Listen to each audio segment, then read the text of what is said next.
बच्चों आज class 10th science biology का टॉपिक है ट्रांसपोर्टेशन। जो लाइफ प्रोसेस फर्स्ट चैप्टर है उसी में ट्रांसपोर्टेशन एक लाइफ प्रोसेस है। इसमें हम पढ़ेंगे आज ट्रांसपोर्टेशन इन ह्यूमन बींग्स मानव के अंदर ट्रांसपोर्टेशन कैसे होता है, ये आज के टॉपिक में हम लोग पढ़ेंगे।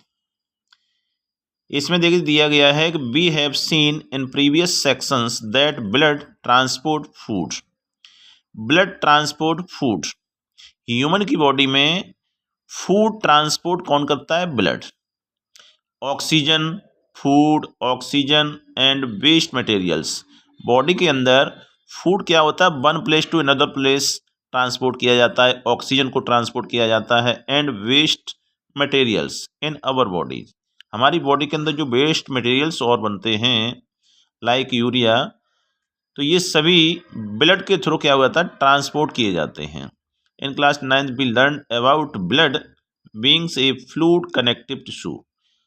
ह्यूमन की बॉडी में ब्लड जो होता है वो कनेक्टिव टिश्यू है, fluid connective tissue. Blood consist of a fluid medium called plasma. Blood के अंदर प्लाज्मा होता है और ब्लड वेसल्स होते हैं। Plasma in which the cells are suspended, और प्लाज्मा के अंदर ब्लड सेल्स होते हैं वो सस्पेंडेड रहते हैं, जिसमें से ब्लड सेल्स होते हैं आरबीसी, डब्ल्यूबीसी और platelets. Plasma transports food. Plasma क्या ट्रांसपोर्ट करता है? Food, carbon dioxide and nitrogenous waste in dissolved form. Plasma में घुलित अवस्था में फूड ट्रांसपोर्ट किया जाता है, कार्बन डाइऑक्साइड ट्रांसपोर्ट की जाती है and nitrogenous waste. Oxygen is carried by the red blood cells. जो ब्लड सेल्स होते हैं आरबीसी, तो oxygen is carried by red blood cells. Blood के अंदर जो आरबीसी होते हैं उसके द्वारा ऑक्सीजन ट्रांसपोर्ट की जाती है। Many other substances like salt. Other salt भी हैं, जैसे मान लीजिए साल्ट है, वो भी ब्लड के थ्रू क्या होता है? उसको भी ट्रांसपोर्ट किया जाता है। Are also transported by the blood. We thus need a pumping organ. अब ये ब्लड जो है बॉडी के अंदर जब फ्लो करेगा तो उसके लिए उसको पंप करने के लिए ऑर्गन चाहिए to push blood around the body. Body के अंदर ब्लड अपने आप नहीं दौड़ेगा, उसको पुश करने के लिए, पंप करने के लिए ऑर्गन चाहिए। तो a network of tubes to reach all the tissues and a system in place to ensure that this network can be repaired if damaged. Our pump the heart. Human की body में एक heart है, heart ही blood को pump करने का काम करता है। यहाँ पर देखिए दिखाया गया है ये हार्ट। हार्ट में देखिए 4 चैम्बर होते हैं। ये चैम्बर है राइट एट्रियम, इधर है लेफ्ट एट्रियम। तो हार्ट का जो अपर पार्ट है, जो ब्रॉड होता है, ये 2 चैम्बर हैं एट्रियम, एक राइट एट्रियम और एक लेफ्ट एट्रियम। और नीचे देखिए यहाँ पर ये 2 वेंट्रिकल हैं, ये राइट वेंट्रिकल और इधर है ये लेफ्ट वेंट्रिकल। तो इस तरह से ह्यूमन का हार्ट है वो 4 चैम्बर्ड है। इसके बाद देखिए हार्ट से एक वेना केवा जुड़ा हुआ है, वेना केवा। वेना केवा के थ्रू क्या होता है कि बॉडी का जो डीऑक्सीजनेटेड ब्लड आता है ऑर्गन से, वो इसमें आता है। तो यहाँ पर देखिए अवर पंप द हार्ट। अब हार्ट के बारे में हम लोग देखेंगे। देखिए the heart is a muscular organ. Heart किसका बना हुआ है? मसल्स का बना हुआ है। तो इसलिए यहाँ कहा गया है कि the heart is a muscular organ which is a big as our fist. हमारी बॉडी के अंदर क्या है कि हार्ट है जो, वो एक फिस्ट की तरह। फिस्ट क्या होता है? फिस्ट मीन्स होता है मुट्ठी। जैसे एक मुट्ठी होती है, तो मुट्ठी की तरह इसकी जो है स्ट्रक्चर है। Because both oxygen and carbon dioxide have to be transported by the blood. क्योंकि यहाँ पर ऑक्सीजन और कार्बन डाइऑक्साइड ये दोनों ही गैसें ट्रांसपोर्ट की जाती हैं ब्लड के through. The heart has different chambers to prevent the oxygen rich blood from mixing with the blood containing carbon dioxide. तो यहाँ पर हार्ट क्या करता है, हार्ट में कार्बन डाइऑक्साइड जेनेट क्या होता है, ब्लड आता है बॉडी ऑर्गन से, उसके बाद उस ब्लड को लंग्स में भेजा जाता है, वहाँ पर वो ऑक्सीजनेटेड होता है। Blood containing carbon dioxide, the carbon dioxide rich blood has to reach the lungs. उसके बाद जो बॉडी ऑर्गन से ब्लड हार्ट में आता है वो हार्ट राइट एट्रियम में आता है, उसके बाद वहाँ से वो राइट वेंट्रिकल जाएगा, राइट वेंट्रिकल से फिर लंग्स में भेज दिया जाता है। The lungs for the carbon dioxide to be removed.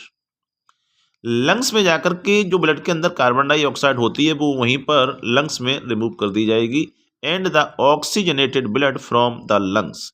Lungs से फिर क्या होता है, ब्लड वहां से ऑक्सीजन ले लेता है और कार्बन डाइऑक्साइड लंग्स में छोड़ देता है। Has to be brought back to the heart. उसके बाद ऑक्सीजन लेकर के ब्लड यानी ऑक्सीजनेटेड ब्लड वापस रिटर्न होकर के फिर से हार्ट में आ जाता है। This oxygen rich blood is then pumped to the rest of the body. उसके बाद हार्ट क्या करता है, जो ऑक्सीजनेटेड ब्लड है उसको बॉडी के सभी ऑर्गन में उसको पंप कर देता है। We can follow this process step by step. Oxygen rich blood from the lungs comes to the thin walled upper chamber of the heart on the left atrium। यहाँ पर आप देखेंगे हार्ट में ये देखिए वेना केवा है from the upper body, ये blood इसमें से आएगा डीऑक्सीजनेटेड। बॉडी के जो भी ऑर्गन हैं वहाँ से ब्लड आता है जब हार्ट में तो वो डीऑक्सीजनेटेड होता है, उसके अंदर कार्बन डाइऑक्साइड होती है। ये जो ब्लू कलर दिखाया जा रहा है, ये ब्लू कलर में क्या है, ब्लड जो आ रहा है ये डीऑक्सीजनेटेड है, इसके अंदर क्या है, कार्बन डाइऑक्साइड है। तो ये राइट एट्रियम में आ रहा है और राइट एट्रियम में जब कॉन्ट्रैक्शन होता है तो कॉन्ट्रैक्शन के द्वारा क्या होता है कि यहाँ पर एक बाल लगा होता है। ये बाल फिर क्या होता है, प्रेशर जब पड़ता है तो बाल खुल जाता है और यहाँ से ब्लड वेंट्रिकल में आ जाता है, राइट वेंट्रिकल में। राइट वेंट्रिकल से जब राइट वेंट्रिकल में कॉन्ट्रैक्शन होगा तो राइट एट्रियम रिलैक्सेशन में चला जाएगा और यहाँ से ब्लड, यहाँ से देखिए ये जो एरो लगा हुआ है यहाँ से होता हुआ ये आगे जाएगा। तो ये है पल्मोनरी आर्टरी। पल्मोनरी आर्टरी, ये पल्मोनरी आर्टरी ब्लड को ले जाएगी लंग्स में और लंग्स में ये देखो लिखा हुआ है पल्मोनरी आर्टरी। तो ये पल्मोनरी आर्टरी ब्लड ले जाएगी लंग्स में और लंग्स में जब ब्लड पहुंचता है तो वहाँ पर लंग्स के अंदर जो एल्वुलाई होते हैं उनमें जाकर के ये ब्लड जो है अपनी CO2 यानी कार्बन डाइऑक्साइड वहाँ पर एल्वुलाई पल्मोनरी आर्टरी से ब्लड क्या होता है कि लंग्स में जाता है, तो लंग्स में जाकर के इसके अंदर जो CO2 यानी कार्बन डाइऑक्साइड होती है वो तो लंग्स में रिमूव कर दी जाएगी और वहाँ पर ब्रीदिंग के थ्रू जो भी ऑक्सीजन आती है एल्वुलाई के अंदर वो ऑक्सीजन ब्लड से कनेक्ट हो जाती है। ब्लड के अंदर हीमोग्लोबिन होता है तो हीमोग्लोबिन के साथ ऑक्सीजन जुड़ जाती है और ऑक्सी हीमोग्लोबिन मॉलिक्यूल्स बना लेती है। वहाँ से ब्लड जब रिटर्न होके हार्ट में आता है तो ये पल्मोनरी वेंस के थ्रू ब्लड आएगा लंग से और यहाँ पर देखिए लेफ्ट एट्रियम है तो ये लेफ्ट एट्रियम में ब्लड आ जाएगा, लेफ्ट एट्रियम में। और देखिए बात आपको मैं और बता दूं, इसमें पल्मोनरी आर्टरी ये ऐसी आर्टरी है, वैसे तो मोस्टली क्या होता है कि आर्टरी जो भी बॉडी के अंदर सबके अंदर ऑक्सीजनेटेड ब्लड जाता है, लेकिन ये एक ऐसा एक्सेप्शन है, ये आर्टरी जो है पल्मोनरी इससे डीऑक्सीजनेटेड ब्लड सप्लाई किया जाता है। यहाँ पर पल्मोनरी वेंस है, वेंस से भी क्या होता है, वेंस से डीऑक्सीजनेटेड ब्लड सप्लाई होता है। यहाँ पर क्या है, पल्मोनरी वेंस से इसके अंदर जो ब्लड आ रहा है वो कैसा है, प्योर ब्लड है, ऑक्सीजनेटेड है। यहाँ पर आकर के जैसे ही लेफ्ट एट्रियम में कॉन्ट्रैक्शन होगा तो कॉन्ट्रैक्शन से क्या होगा कि ब्लड इस चैम्बर के थ्रू क्या होगा, यहाँ से ये बाल्ब लगा हुआ है, ये बाल्ब यहाँ से ब्लड आ जाएगा लेफ्ट वेंट्रिकल और लेफ्ट वेंट्रिकल में जैसे ही कॉन्ट्रैक्शन होगा तो फिर क्या होगा कि ब्लड यहाँ से होकर के इधर के लिए जा रहा है। ये देखिए ये है एओर्टा और एओर्टा के थ्रू फिर क्या होगा कि ब्लड जाएगा बॉडी के सभी ऑर्गन में। ऑक्सीजनेटेड ब्लड इधर से जो दिख रहा है आपको ये कलर, ये ऑक्सीजनेटेड ब्लड है, इधर ब्लू कलर है, ये है डीऑक्सीजनेटेड ब्लड। यहाँ से ब्लड फिर जो है आगे भेजा जाता है। तो यहाँ से देखिए we can follow this process step by step. Oxygen rich blood from the lungs comes to the thin walled upper chamber of the heart on the left. The left atrium relax when the collecting this blood. It then contracts while the next chamber, the left ventricle expands. The left ventricle expands so that the blood is transferred to it. When the muscular left ventricle contracts in its turn, the blood is pumped out the body. Left ventricle से blood जो भी pump किया जा रहा है वो body के organ में जाएगा, ऑर्गन में जाकर के ऑर्गन से फिर टिश्यू, टिश्यू से सेल, और सेल के अंदर ऑक्सीजन सप्लाई देगा। ऑक्सीजन सप्लाई देने के बाद उधर से जब वापस रिटर्न में फिर आता है तो वहां से फिर से कार्बन डाइऑक्साइड लेके आता है। Deoxygenated blood comes from the body to the upper chamber on the right atrium as it is expand, and the right atrium contracts the corresponding lower chamber. The right ventricle dilates.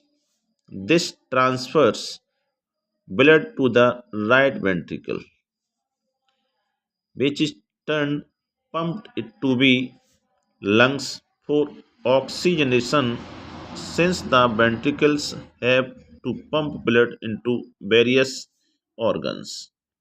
इसके बाद यहाँ से जो blood जाएगा body के सभी organ में पहुंच जाएगा।